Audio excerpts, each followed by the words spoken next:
nggak soalnya? Soalnya ini analisis. Soalnya ini Analisis. analisis. Ada yang bisa bagi tentang mengidentifikasi. Kok ngomong nyambung ya? Nah ini soalnya tadi kan. Iya. Oke lanjut. Maka jelasin yang di bagian berarti masuk kita ke bagian 3 tentang informasi penting tersurat. Nah tersurat, tahu kan kalau tersurat itu apa? Itu ada di teks ini. Berarti ada di dalam teks atau tertulis dia. Kalau tersirat Secara halus tidak tertulis. tidak tertulis berarti kita memahami dari isi teks tersebut. Oke, nah apa yang dimaksud dengan informasi penting itu? Informasi penting itu adalah data atau fakta utama yang menjadi inti dari sebuah teks. Nah, berarti ada data dan ada fakta. Untuk apa? Untuk menjadi dari inti dari keseluruhan isi teks tersebut. Nah, informasi penting ini biasanya berupa gagasan pokok, fakta kunci atau detail yang mendukung tema utama dalam teks. Kemudian dalam teks informatif, informasi penting sering ditemukan di awal paragraf, tengah paragraf sebagai penjelasan atau di akhir sebagai simpulan. Nah, kemampuan mengidentifikasi informasi penting akan membantu siswa memahami isi teks secara menyeluruh. Informasi penting ini berbeda dengan informasi pendukung yang sifatnya melengkapi atau memperjelas. Oke, dari paragraf ini bisa kita simpulkan kalau informasi penting itu biasanya berada di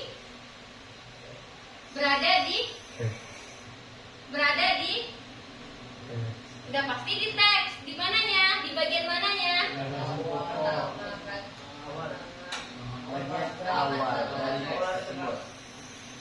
Informasi ini biasanya berupa gagasan pokok, fakta kunci atau detail yang mendukung utama tema dari teks. Nah, dalam teks informatif ini, informasi penting sering ditemukan di awal paragraf, tengah paragraf sebagai penjelas, atau di akhir sebagai simpulan. Nah, di mana informasi pentingnya itu? Ada di awal paragraf. Oke, nah kan semua teks itu ada paragraf.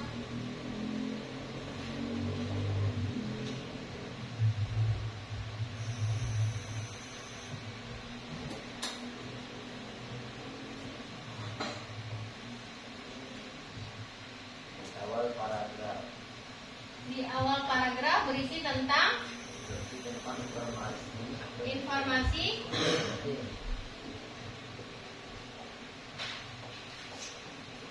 seperti apa yang akan dibahas. Kalau di tengah paragraf Berisi penjelasan dan informasi tersebut.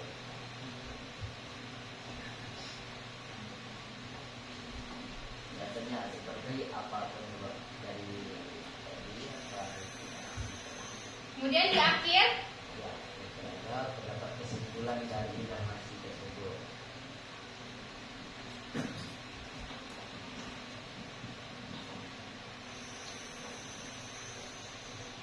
Nah, informasi penting itu berarti apa yang dibahas dalam keseluruhan teks tersebut. Nah, teks itu biasanya dia akan dibahas dari awal paragrafnya itu. Apa yang ingin dibahas dari keseluruhan paragraf, mau itu nanti ada 7 paragraf ataupun 10 paragraf, teksnya tetap di awal paragraf itu dia akan membahas mengenai tentang informasi penting atau gagasan pokok, fakta kunci yang membahas keseluruhan dari teks tersebut. Nah, itu dia kalau informasi penting ini. Oke, dari informasi penting ini ada yang mau ditanyakan? Tidak.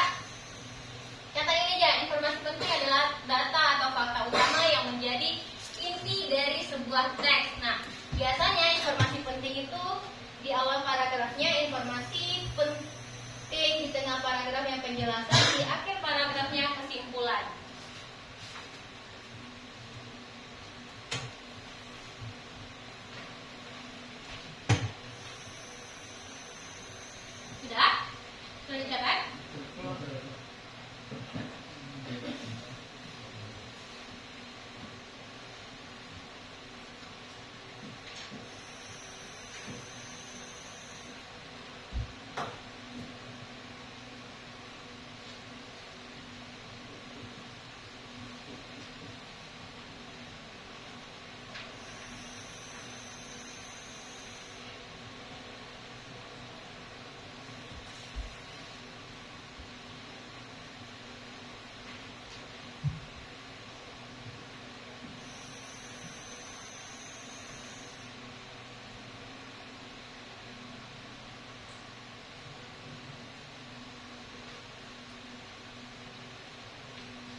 informasi penting ini. Yang pertama, informasi penting itu memiliki beberapa ciri yang dikenali. Pertama, informasi tersebut bersifat faktual dan dapat diverifikasi kebenarannya. Faktual tahu? Berarti Berdasarkan fakta. ya, berdasarkan fakta dia dan dapat diverifikasi kebenarannya. Apa maksudnya diverifikasi? Dibuktikan. Kemudian yang kedua, informasi penting itu biasanya menjawab pertanyaan dasar seperti apa, siapa, di mana, kapan, mengapa, dan bagaimana, atau dikenal dengan 5W plus 1H atau adik Simba. Atau adik Simba? Sama dia seperti ini. Kemudian yang ketiga, informasi penting itu ini sering diulang atau dirujuk kembali dalam teks. Nah, informasi penting itu pasti ada di setiap paragrafnya, sering sekali diulang terus di dalam paragraf tersebut. Itu dia informasi penting. Kemudian yang keempat, informasi penting itu umumnya ditempatkan di posisi yang strategis, seperti di judul, subjudul, kalimat pertama paragraf, atau kalimat penutup. Nah, apa maksudnya Kak? Ada di posisi strategis. Posisi strategis berarti posisi yang mudah mudah kita membacanya. Contohnya ada di judul. Nah, informasi penting itu pasti ada di judul. Kenapa ada di judul? Karena judulnya tadi ingin membahas tentang apa dia. Pasti dibilangnya tentang ini, ya kan? Nah, itu dia informasi pentingnya. Kemudian ada di subjudulnya. Subjudul apa maksudnya? Bagian dari Iya, ada di bagian dari judul, ada bagian-bagiannya. Itu pasti ada dibahas di dalam informasi pentingnya itu. Kemudian ada di kalimat pertama. Di kalimat pertama itu pasti membahas secara umum mengenai tentang informasi penting atau gagasan pokok di dalam teks tersebut. Kemudian di kalimat penutup, kenapa ada di kalimat penutup? Karena untuk penegas dari secara keseluruhan isi teks tersebut. Oke, dari sini ada yang mau ditanyakan, paham? Paham? Kemudian ciri-ciri yang kelima itu informasi tersebut berkaitan langsung dengan tema atau topik utama teks, sama dia. Nah, pasti ada di judul, subjudul berarti ada di tema dan topik utamanya. Tema tahu? Apa itu tema? Apa itu tema?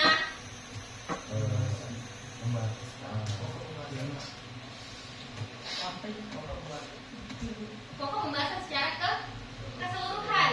Sama dia topik utama berarti pokok atau gagasan utamanya dari keseluruhan teks tersebut. Nah, mau itu cerita fiksi maupun non fiksi, pasti nanti kita menggunakan adanya terdapatnya tema, topik, itu pasti informasi pentingnya terselip di judul, subjudul maupun di kalimat utama dan kalimat penutupnya. Adik-adik nggak perlu nanti kalau seandainya Kak teksnya panjang sekali, iya teksnya memang panjang sekali, tapi nanti kalau kalian mau mempersingkat waktu, nah bisa kalian baca dari judul, kemudian bisa kalian lihat paragraf pertama dan paragraf terakhirnya saja. Itu dia. Tidak dapat kita tentang apa gagasan pokok itu. Gagasan pokok dari teks itu adalah tentang ini. Nah, itu dia. Oke, paham dari sini? Paham? Ada yang mau ditanyakan? Tidak?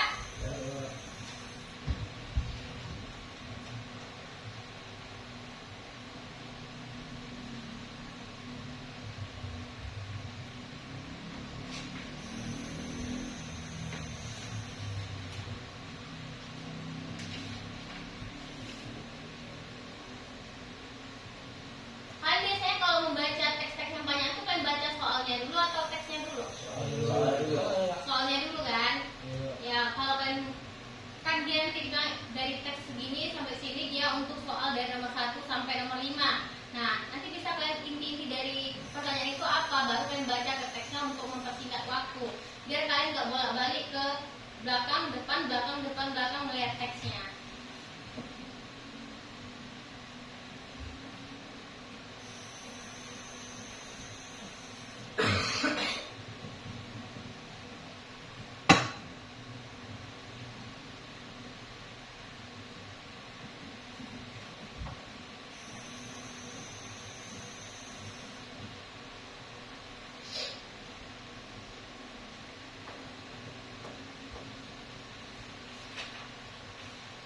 Udah ditulis Ini. kelima-limanya? Udah. Nanti boleh lihat catatan ini ya, soalnya waktunya tinggal 17:21, tinggal 9 menit lagi. Kakak skip ya. Nanti lihat sama si siapa namanya? Ya, sama yang di depan. Ya lanjut. Nah, ada teknik-teknik gimana kita bisa mengidentifikasi dari informasi penting tersebut. Nah, ada 3 teknik yang bisa kita gunakan dalam mengidentifikasi informasi penting itu. Yang pertama bisa kita gunakan teknik skimming. Apa itu teknik skimming? Teknik skimming itu membaca cepat untuk mendapatkan gambaran umum isi teks dengan fokus pada judul, subjudul, kalimat pertama, dan setiap paragrafnya nih. Teknik membaca cepat. Ini dia teknik membaca cepatnya. Baca judulnya, baca paragraf pertama, dan baca paragraf terakhir. Untuk mempersingkat waktu. Nah, kemudian yang kedua bisa kalian gunakan teknik scanning. Apa itu teknik scanning? Teknik scanning itu membaca dengan memindai teks, mencari informasi spesifik yang dibutuhkan. Nah, bisa kalian membacanya itu dari memindai teks. Berarti kita baca dari keseluruhan teksnya itu. Baru nanti kalian catat informasi-informasi spesifik yang ada di dalam teks tersebut. Nah, kemudian yang ketiga menggunakan teknik marking. Apa itu teknik marking? Teknik marking itu melibatkan pemberian tanda pada kata kunci atau frasa penting saat membaca. Nah, kalian juga dapat menggunakan teknik bertanya dengan mengajukan pertanyaan 5W plus 1H atau adik Simba. Kemudian baru kita rangkum dari informasi penting yang ada di dalam teks tersebut. Nah, bisa teknik mapping ini sama seperti kita gunakan 5W 1H. Apa dari keseluruhan teks tersebut? Apa pokok pembahasannya mengenai tentang ini? Kapan? Pada saat ini. Siapa tokohnya? Tuliskan dia. Kemudian mengapa itu bisa terjadi di dalam teks tersebut? Karena ini. Kemudian bagaimana dari keseluruhan teksnya itu, dari konflik yang dihadapi tokohnya itu tentang ini. Nah, dari 5W plus 1H itu saya rangkum menjadi satu paragraf mengenai tentang informasi penting. Oke, dari 3 informasi ini ada yang mau ditanyakan? Frasa itu apa, Pak? Frasa itu dia kata. Sama dia. Frasa kata. Dia ada frasa nominat, kemudian ada frasa verba, ada 3 dia tuh. Tapi kalau di SMP biasanya itu nggak dibahas. Nominat verba itu dibahas di SMP. Ada yang bertanyakan?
Nah, kerangka.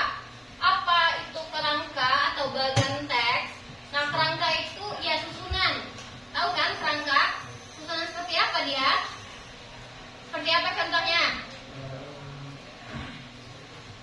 Struktur kelas, ya itu bagan teks atau kerangka, sama dia. Nah, apa itu kerangka? Kerangka itu susunan sistematis yang menggambarkan struktur dan isi pokok sebuah teks.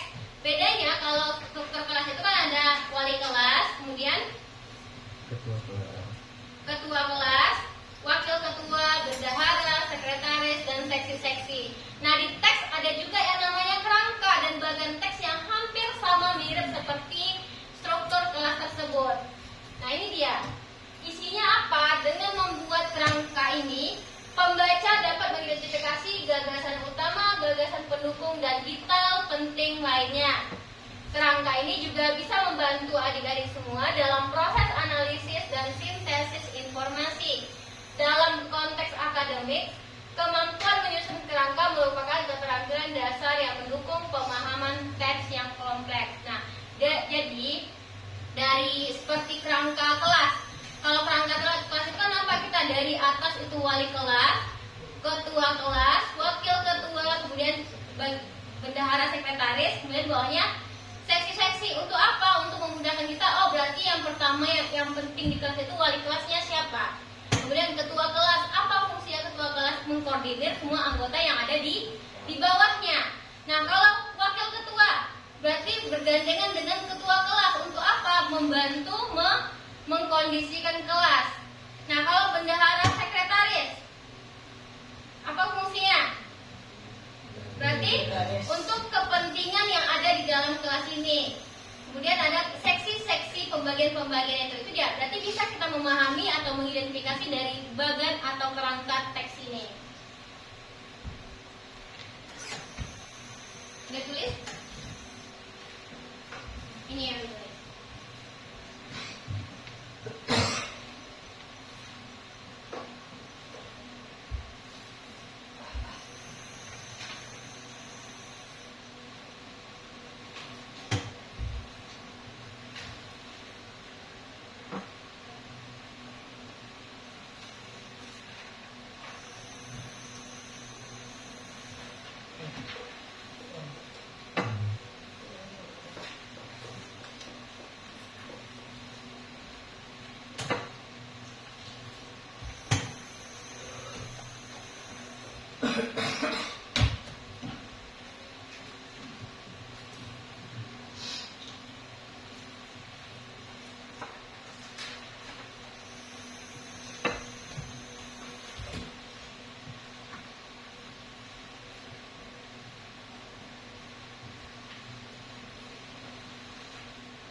contoh bagian teks atau kerangka itu seperti ini dia. Kalau di dalam soal-soal nanti seperti ini kita buatnya. Atau nanti di soal-soal itu dia pertanda panah dari awal ke akhir itu. Apa aja informasi-informasi penting yang ada di dalam teks tersebut seperti ini. Contohnya seperti ini ya, bagian teks itu. Nah, kemudian ada manfaat. Apa manfaat dari menyusun kerangka teks ini? Manfaat dari menyusun kerangka teks itu ada 5. Yang pertama, itu bisa membantu kita memahami struktur teks secara keseluruhan dengan lebih mudah. Nah, dari teks itu bisa kita paham, oh ternyata kalau pembahasannya nanti mengenai tentang ini yang mencakup tentang ini, gitu ya. Kemudian kedua, pembaca dapat mengidentifikasi informasi penting dan mengabaikan detail yang kurang relevan. Apa maksudnya detail yang kurang relevan? Ini seperti contoh-contoh itu kita skip. Jadi kita yang cuma ada di dalam kerangka itu hanya hal-hal penting yang dibahas di dalam teks tersebut. Kemudian yang ketiga, kerangka mempermudah proses mengingat dan merangkum dari isi teks. Nah, merangkum dan mengingat keseluruhan dari isi teks tersebut. Kemudian yang keempat, dalam konteks menulis, kerangka menjadi panduan untuk mengembangkan ide secara sistematis. Nah, mengembangkan ide secara sistematis ya. Kemudian yang kelima, kerangka membantu pembaca melakukan evaluasi kritis terhadap logika dan koherensi argumen dalam teks. Oke, dari 5 manfaat ini ada yang mau ditanyakan? Tidak?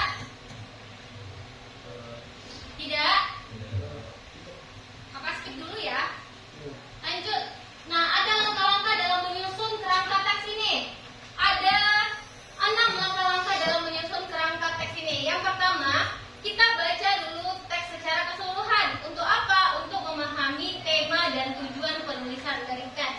Kemudian yang kedua, gagasan utama di setiap paragraf dengan cara menemukan kalimat topik pembicaraan atau isi pembicaraan dari paragraf tersebut. Kemudian yang ketiga, tentukan gagasan pendukung yang menjelaskan atau memperkuat gagasan utama tersebut. Dan yang keempat, susun hierarki informasi dari yang paling penting hingga detail pendukung. Nah, kita susun dia dari informasi pentingnya baru ke informasi penjelasnya atau pendukung. Kelima, buat struktur visual dengan menggunakan angka, huruf, atau simbol yang menunjukkan tingkatan informasi. Boleh dibuatkan seperti tadi, atau boleh kalian buat seperti struktur kelas, boleh juga kalian buat seperti panah aja. Seperti ini. Ini informasi pentingnya, lanjut ke sini, informasinya lanjut ke sini, sampai dia ke akhir. Boleh dibuat seperti ini. Pokoknya dia seperti kerangka. Kemudian terakhir, periksa kembali kerangka untuk memastikan kelengkapan dan kesesuaian dari teks yang udah kita baca, boleh kita buatkan ke dalam kerangka itu. Oke, ada 6 langkah-langkah